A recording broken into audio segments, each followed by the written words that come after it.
প্রিয় ভক্তবৃন্দ, আমরা আজকে আছি খড়গপুরে। আর এখানে আমাদের পুরনো পেশেন্ট একজন আছে, বাবা যাকে দেখে গেছিল ইনি আছে। এই যে বাবা আছে, আরও আমরা যে বাড়িতে আসছি তাদের সদস্যবৃন্দরা রয়েছে। তা আমরা সেই পুরনো যে পেশেন্ট রয়েছে ওনার মুখে শুনবো উনি এখন কেমন আছে। আচ্ছা বাবা কতদিন আগে আপনাকে দেখে গেছিল? এই 1 মাস এখনো হয়নি। আচ্ছা 22-25 দিনের মতো হয়েছে। আচ্ছা, এখন কেমন আছেন? এখন আমি আগের থেকে অনেক ভালো আছি। আচ্ছা আমার যে খেতে পারতাম না, সবসময় শুয়ে শুয়ে বমি করতাম, ওগুলো বন্ধ হয়ে গেছে। বমির ওষুধ খেতে হয় না।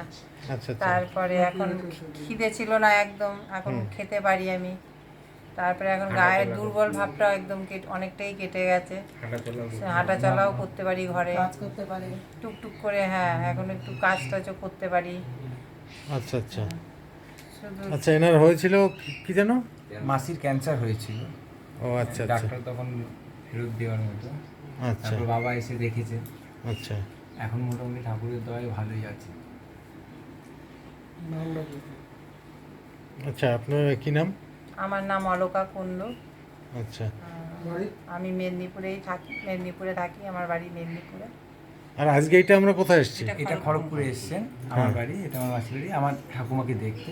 আমার ঠাকুমা আচ্ছা। পড়ে গিয়ে কোমর ভেঙে গেছে, তো এখন উটি ফুটি হবে না আর। আচ্ছা। ডাক্তার ঘরেই রাখতে বলেছেন, তাই বাবা এসছেন দেখতে।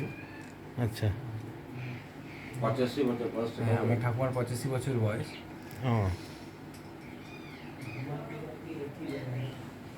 তো ঠিক আছে, সঙ্গে থাকুন।